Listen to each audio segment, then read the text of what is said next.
Hello friends, अमर mathematics में आप सभी का स्वागत है। मेरा नाम अमरजीत कुमार है। इस वीडियो में हम लोग आर्य सवाल बुक के अनुपात एवं समानुपात के क्वेश्चन नंबर 97 से करने वाले हैं। पिछले वीडियो हम लोग क्वेश्चन नंबर 96 तक कर चुके हैं। तो चलिए स्टार्ट करते हैं क्वेश्चन नंबर 97 से। क्वेश्चन नंबर 97 है, चार पात्रों के मिश्रणों में दूध और पानी क्रमशः 5:3, 2:1, 3:2 तथा 7:4 के अनुपात में है। किस पात्र में पानी के सापेक्ष दूध की मात्रा सबसे कम है? चार पात्र हैं। क्वेश्चन नंबर 97, चार पात्र हैं जिसमें दूध और पानी है, मिल्क और वाटर है। पहला पात्र में दूध और पानी का रेशियो है 5:3। दूसरा पात्र में दूध और पानी का जो रेशियो है 2:1 है। तीसरा पात्र में दूध और पानी का रेशियो है 3:2 और चौथे पात्र में 7:4 है। 7:4 है। तो बतलाना है कि किस पात्र में पानी की सापेक्षा दूध की मात्रा कम है। तो हम क्या करते हैं ना कि सभी पात्र में दूध के परसेंटेज निकाल लेते हैं कि हर पात्र में दूध जो है कितना प्रतिशत है। तो पहला पात्र में कुल मिश्रण हो जाएगा 5 और 3 8। कुल मिश्रण हो जाएगा 8 और 8 में दूध की मात्रा कितनी है तो 5 और प्रतिशत निकालने के लिए 100 से गुना कर लेते हैं। तो ये मिल्क का प्रतिशत निकाल रहे हैं प्रत्येक पात्र में। तो ये 4 दूनी 8 हो जाएगा, 4 से 25, 25 पाँचे 125 बाटा में 2 यानी कि 2 छक 12, 2 दूनी 4 और 2 पाँच 10 यानी 62.5%। दूसरा पात्र में हम दूध की प्रतिशत निकाल लेते हैं। तो कुल मिश्रण जो होगा 3 और 3 में दूध की मात्रा जो है 2 और प्रतिशत निकालने के लिए 100 से गुना यानी कि 200/3, 3 छक 18, 3 छक 18 यानी कि 66.6% आ जाएगा। तीसरा पात्र में कुल मिश्रण है 5, इसमें दूध की मात्रा जो है 3 है। प्रतिशत निकालने के लिए 100 से गुना करेंगे तो 5 से ये 20 बार में कट जाएगा, 20 3 या 60%। तीसरा पात्र में कुल मिश्रण जो है 11 और 11 में दूध की मात्रा कितनी है तो 7। प्रतिशत निकालने के लिए 100 से गुना करेंगे, ये हो जाएगा 700 बाटा में 11 तो 11 छक 66 हो जाएगा। तो 4 बचेगा तो 11 या 33, 7 बचेगा तो 11 छक 66 यानी कि पहला पात्र में जो दूध की मात्रा है 62.5% है, दूसरा में 66.66 है, तीसरा में 60% है और चौथा पात्र में जो है 63.6% है। तो सबसे कम दूध की मात्रा जो है वो होगी तीसरे पात्र में, दूध की मात्रा जो होगी वो पानी से कम होगी। क्वेश्चन नंबर 97 का आंसर।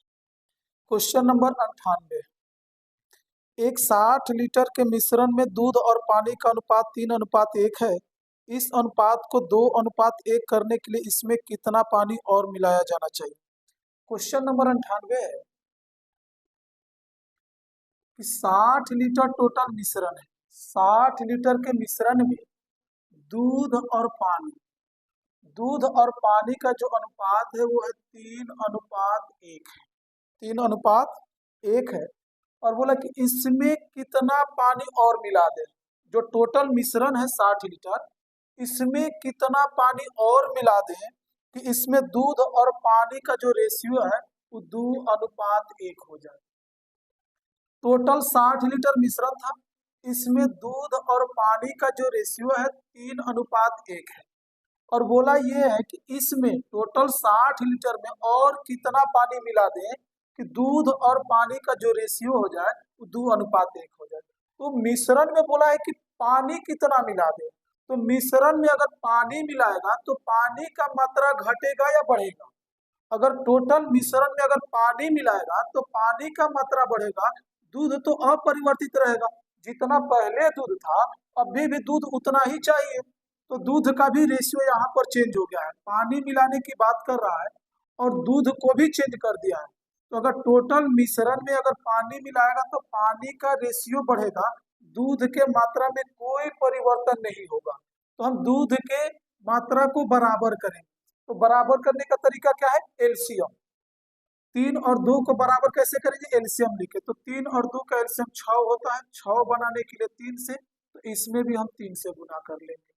6 बनाने के लिए 2 से, तो इसमें भी हम 2 से गुना कर लेंगे। अब दोनों रेशियो में दूध का जो रेशियो है वो बराबर हो गया। तो इसमें दूध की मात्रा जो 6 है, तो इसमें भी दूध की मात्रा 6 है। पहले पानी था 2, अब पानी हो गया 3, यानी कि पानी कितना मिला रहा है? तो पानी मिला रहा है रेशियो में 1 पानी मिला रहा है। दिया है कि कुल 60 लीटर मिश्रण है, कुल 60 लीटर मिश्रण है। तो रेशियो में देखेंगे कि कुल मिश्रण कौन सा है? ये वाला जो नीचे वाला रेशियो है कि पानी मिलाने के बाद बना है। 60 लीटर का मिश्रण ऊपर वाला है, तो कुल मिश्रण के तुलना कुल मिश्रण से करेंगे। 3 दूनी का 6 और 2 8, तो कुल मिश्रण के तुलना कुल मिश्रण से हो गया। और कितना पानी मिला रहा है? पहले पानी 2 था, अब पानी 3 हो गया, यानी कि पानी मिला रहा है 1। तो 1 से गुना कर देंगे, ये 4 दूनी का 8 हो जाएगा, 4 से 15 हो जाएगा, और ये 2 से कटेगा 7.5, यानी 7.5 लीटर पानी मिलेगा। तो दूध और पानी का रेशियो 2:1 हो जाएगा। क्वेश्चन नंबर 99, एक 35 लीटर मिश्रण में दूध और पानी का अनुपात 5:2 है। यदि इसमें 5 लीटर दूध और डाल दिया जाए तो नए मिश्रण में दूध और पानी का अनुपात कितना होगा? क्वेश्चन नंबर 99 है। टोटल मिश्रण जो है 35 लीटर है। टोटल मिश्रण जो है वो 35 लीटर है, जिसमें दूध और पानी का जो रेशियो है 5:2 है। 35 लीटर मिश्रण में दूध और पानी का रेशियो कितना है? 5:2 है। और बोला कि इसमें 5 लीटर दूध और डाल दे। ये जो 35 लीटर मिश्रण है, इसमें 5 लीटर दूध और डाल दिया जाए तो जो नया मिश्रण बनेगा इसमें दूध और पानी का रेशियो कितना हो जाएगा? तो कुल मिश्रण जो है 35 लीटर है, तो रेशियो में अगर दूध और पानी को जोड़ दे तो कुल मिश्रण हो जाएगा। तो कुल मिश्रण के तुलना हम कुल मिश्रण से करेंगे, तो 5 और 2 7 हो जाएगा। और दूध की मात्रा निकालना है तो 5 से गुना कर लेंगे, तो मिल्क निकल गया, यानी कि दूध निकल गया। 7×5 35, यानी 5×5 25 लीटर। तो 35 लीटर के मिश्रण में 25 लीटर दूध है, तो पानी कितना हो जाएगा? तो पानी हो जाएगा 35 माइनस 25, यानी कि 10 लीटर। तो 35 लीटर मिश्रण में 25 लीटर दूध है और 10 लीटर के पानी है। और बोला कि 5 लीटर पानी, 5 लीटर दूध और मिला दे। तो 5 लीटर दूध मिलाएगा तो मिल्क हो जाएगा कितना?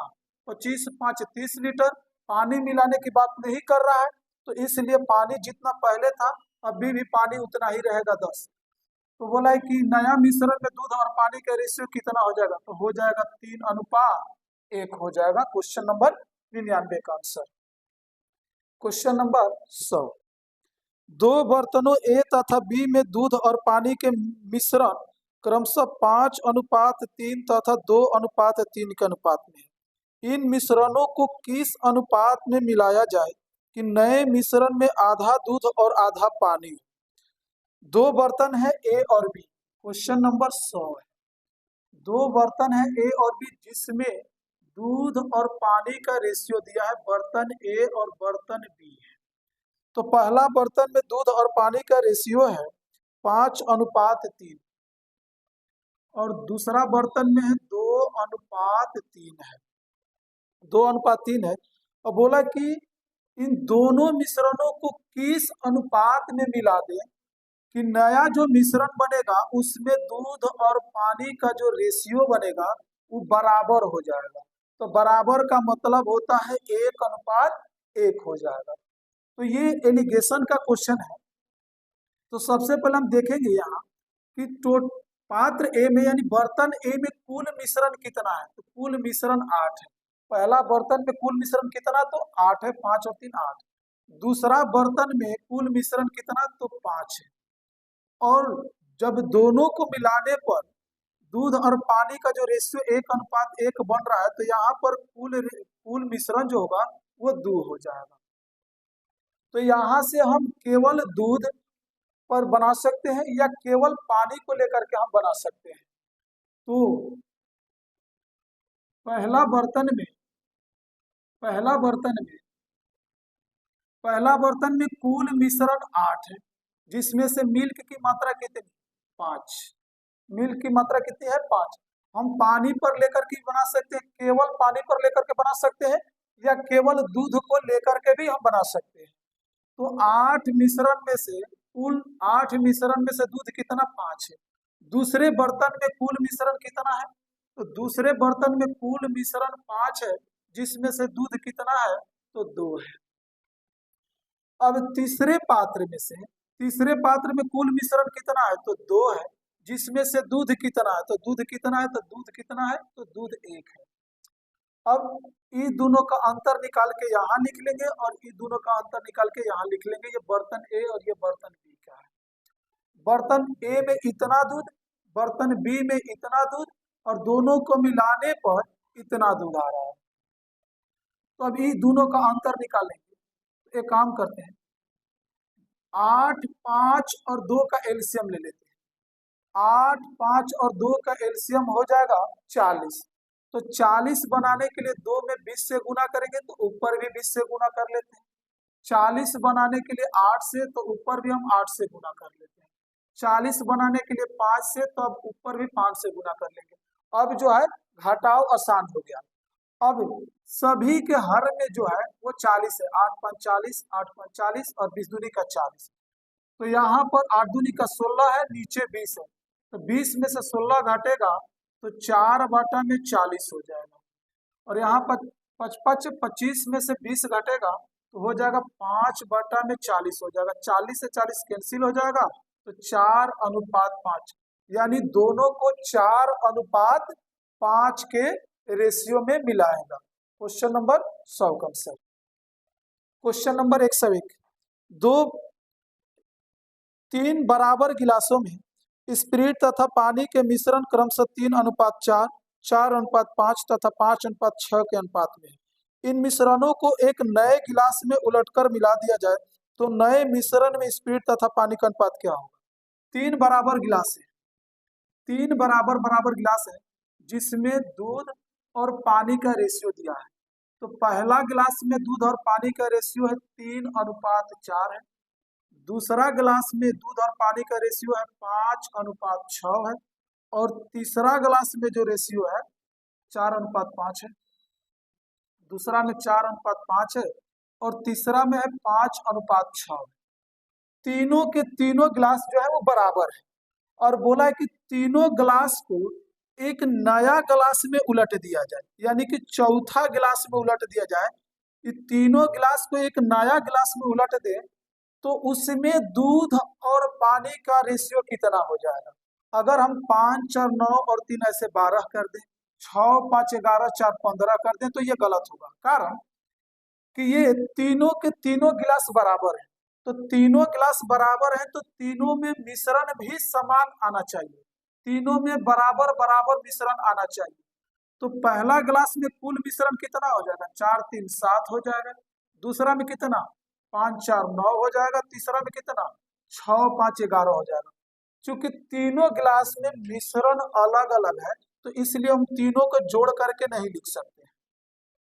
अब सबसे पहले क्या करेंगे कि तीनों गिलास के मिश्रण को हम बराबर करेंगे। पहला गिलास में जितना होगा दूसरा में भी उतना ही होगा और तीसरा में भी उतना ही होगा। तो बराबर करने का तरीका एलसीएम है। कारण कि तीनों संख्या तो कटने वाली है नहीं, तो एलसीएम हो जाएगा 7 गुना 9 गुना 11। तो अगर 7 से इन संख्या में डिवाइड करें तो 7 कट जाएगा, बचेगा 11, 99 बचेगा। तो इसमें 99 से गुना कर लेंगे, तो ये दोनों में भी हम 99 से गुना करेंगे। 9 से भाग देंगे तो 9 कट जाएगा, तो 11 7 77 से गुना करेंगे, तो ये दोनों में भी 77 से गुना कर देंगे। इसमें कितना से गुना हो जाएगा? 11 कटेगा तो 9 7 63 से गुना हो जाएगा, तो ये दोनों में भी 63 से गुना होगा। तो ये कितना हो जाएगा? 9 3 27, 9 3 27 है 2 29, यानी 297। 7 चौक 28 और 2 कितना हो जाएगा? 30 हो जाएगा। ये हो जाएगा 25 या 15, 6 5 30 और 1 31। ये हो जाएगा 9 चौक 36, 9 चौक 36 और 3 39 हो जाएगा। ये हो जाएगा 7 5 35, 7 5 35 और 3 कितना हो जाएगा? 38 हो जाएगा। ये 6 3 18 हो जाएगा, 6 एक 36 और 1 37 हो जाएगा। अब सबको जोड़ करके दूध वाला लिख लेंगे और पानी वाला जोड़ करके हम लिख लेंगे। तो 7 8 15, अब 15 4 कितना हो जाएगा, सॉरी 8 7 15, 15 5 हो जाएगा 20, ये 9 10 10 और 2 हो जाएगा 12, 2 3 5 5 3 8, 8 और 1 हो जाएगा 9, यानी कि 920 हो जाएगा। ये हो जाएगा 6 5 11 और 11 8 हो जाएगा 19, 9 8 17, 3 20 4 24, 1 हो जाएगा 25, 3 3 6 3 9 और 2 11, यानी कि तीनों बर्तन के चौथा बर्तन में अगर उलट दें तो दूध और पानी का जो रेशियो होगा वो 920 अनुपात 1159 हो जाएगा। क्वेश्चन नंबर 102, ए तथा बी दो मिश्र धातुएं हैं जिन्हें सोने और तांबे को क्रमशः 5:3 तथा 5:11 के अनुपात में मिलाकर के बनाया गया है। इन दोनों धातुओं की समान मात्राओं को पिघलाकर एक तीसरी मिश्र धातु सी बनाई गई है। सी में सोने तथा तांबे का अनुपात क्या होगा? दो मिश्र धातुएं हैं, ए और बी है। क्वेश्चन नंबर 102, एक तांबा है, सोना और तांबा, सोना और तांबा। तो मिश्र धातु ए में सोना और तांबा का रेशियो जो है 5:3 है और बी में जो है वो 5:11 है, 5:11। और बोला है कि अभी दोनों मिश्र धातुओं को मिलाकर एक तीसरी मिश्र धातु बनाई जाती है, यानी कि सी बनाई जाती है। ये दोनों मिश्र धातुओं को मिला करके एक तीसरी मिश्र धातु सी बनाई जाती है। तो तीसरे मिश्र धातु में सोना और तांबा का रेशियो कितना होगा? और ये बोला भी है कि ए और बी दोनों मिश्र धातुओं की समान मात्रा में पिघलाना है, यानी कि जितना ए मिश्र धातु होगा उतना ही बी मिश्र धातु होगा। तो यहाँ पर सोना और तांबा मिला देंगे तो कितना हो जाएगा, टोटल 8 मिश्र धातु, और यहाँ टोटल मिश्र धातु कितना, 11 5 16। बुक बोला है कि दोनों मिश्र धातु समान मात्रा में पिघलाना, और यहाँ पर दोनों का जो मात्रा है वो अलग अलग है। तो हम क्या करेंगे कि दोनों को बराबर करेंगे, और बराबर करने का तरीका क्या है, एलसीएम। 8 और 16 का एलसीएम कितना हो जाएगा, तो 16 हो जाएगा। तो 16 बनाने के लिए 2 से, तो इसमें भी हम 2 से गुना कर लेंगे। इसको 16 बनाने के लिए 1 से गुना कर देते हैं। तो अब दोनों मिश्र धातु जो है बराबर हो गया, ए मिश्र धातु भी 16 और बी मिश्र धातु भी 16 हो गया। अब दोनों को जोड़ लेते हैं। मिश्र धातु ए में जो है सोना 5 दूनी का 10 है और बी में 5 है, तो सी में कितना हो जाएगा मिलाने पर, टोटल 10 और 5 15 हो जाएगा। ये 3 दूनी का 6 और 11 कितना 17, यानी तीसरी मिश्र धातु सी में सोना और तांबा का रेशियो कितना हो जाएगा, तो 15:17 हो जाएगा। क्वेश्चन नंबर 103, सोना पानी से 19 गुना भारी है जबकि तांबा पानी से 9 गुना भारी है। इनको किस अनुपात में मिलाया जाए ताकि मिश्र धातु पानी से 15 गुना भारी हो? क्वेश्चन नंबर 103, बोला कि सोना जो है पानी से 19 गुना भारी है, तांबा जो है पानी से 9 गुना भारी है। ये जो क्वेश्चन है ये मिश्रण का क्वेश्चन है। मिश्रण का क्वेश्चन, मिश्रण का जो क्वेश्चन होता है वो 3 पार्ट में बटा रहता है। पहला पार्ट अलग होगा, दूसरा पार्ट अलग होगा, और जो तीसरा पार्ट बनेगा वो दोनों से मिल करके बना होता है। जिसे सोना है, सोना और तांबा है। बोला कि सोना जो है वो पानी से 19 गुना भारी है, तांबा जो है पानी से 9 गुना भारी। सोना एक अलग पार्ट हो गया, तांबा अलग हो गया। और बोला कि सोना और तांबा दोनों को मिला दे, तो दोनों को मिलाएंगे तो ये तीसरा पार्ट बन जाएगा, और तीसरा पार्ट को लिखते हैं बीच में। सोना और तांबा को मिलाएंगे तो वो पानी से हो जाएगा 15 गुना भारी हो जाएगा, 15 गुना भारी हो जाएगा। अब इन दोनों का अंतर निकाल के यहाँ लिख लेंगे, और इन दोनों का अंतर निकाल के हम यहाँ लिख लेंगे। तो 15 19 और 15 का अंतर हो जाएगा 4, 15 और 9 का अंतर हो जाएगा 6 हो जाएगा। तो ये 2 से कट जाएगा 3 बार में, ये 2 से कट जाएगा 2 बार में, तो 3:2 हो जाएगा आंसर। नंबर 104 दिया गया है 24 कैरेट सोना शुद्ध सोना है। 18 कैरेट में सोना जो है 3/5 भाग सोना है। 20 कैरेट में सोने में 3/5 भाग सोना है। 18 कैरेट में शुद्ध सोने तथा 20 कैरेट में शुद्ध सोने का अनुपात क्या है? 18 कैरेट, क्वेश्चन नंबर 104। 18 कैरेट और 20 कैरेट में सोने की शुद्धता का अनुपात बतलाना है। तो 18 कैरेट में जो सोना है वो है 3/4, 3/4 है। और 20 कैरेट में जो है 5/6 भाग सोना है। तो बस इसको कटा दीजिए, 2 दूनी का 4 और 2 तिया 6, तितरी का ये 9 हो जाएगा और ये 5 दूनी का 10 हो जाएगा। यानी 18 कैरेट और 20 कैरेट में सोने का जो शुद्ध सोने का अनुपात होगा वो हो जाएगा 9:10 हो जाएगा। Question number 105। श्री तथा श्रीमती गुप्ता का भार 7:8 के अनुपात में। इनका कुल भार 120 किलोग्राम है। डाइटिंग कोर्स करने के बाद श्री गुप्ता का भार 6 किलोग्राम कम हो गया तथा इनके भार का अनुपात 5:6 हो गया। तो श्रीमती गुप्ता का भार कितना कम हुआ? क्वेश्चन नंबर 105 है। श्री गुप्ता और श्रीमती गुप्ता है, इनके भार का जो रेशियो है वो 7:8 है। श्री गुप्ता और श्रीमती गुप्ता का जो भार का रेशियो है वो 7:8 है। और बोला कि ये दोनों के भार का, दोनों का जो कुल भार है वो 120 किलोग्राम है। गुप्ता और श्रीमती गुप्ता का जो भार है, टोटल भार है वो 120 किलोग्राम है। तो रेशियो में गुप्ता और श्रीमती गुप्ता का कुल भार कितना हो जाएगा? 8 7 15, यानी जोगफल के तुलना जोगफल से करेंगे। और श्री गुप्ता का भार निकालने के लिए कितना से गुना कर देंगे? तो 7 से गुना करेंगे तो श्री गुप्ता का भार निकल जाएगा। तो 15 8 है 20 से और 8 7 कितना? 56 kg हो गया। और श्रीमती गुप्ता का भार निकालना है, तुलना इसी से करेंगे। दोनों का कुल भार कितना? 120 किलोग्राम। रेशियो में कुल भार कितना? तो 15। और श्रीमती गुप्ता का भार निकालना है तो 8 से गुना कर लेंगे। 15 8 है 20 से और 8 8 है कितना? 64 kg। यानी श्री गुप्ता जो है 56 kg के है और श्रीमती जो गुप्ता है वो 64 kg के है। डाइटिंग कोर्स करने के बाद गुप्ता जी का भार जो है कितना कम हो गया? तो 6 kg कम हो गया। तो 6 kg कम हो गया तो अब इनका भार कितना हो गया? 50 kg हो गया। तो ये भी तो डाइटिंग कोर्स की है, तो इनका भी वजन कुछ कम हुआ होगा। तो मान लेते हैं कि इनका वजन कम हुआ कितना? x kg कम हो गया। तो कितना बचेगा? 64 - x kg बच गया।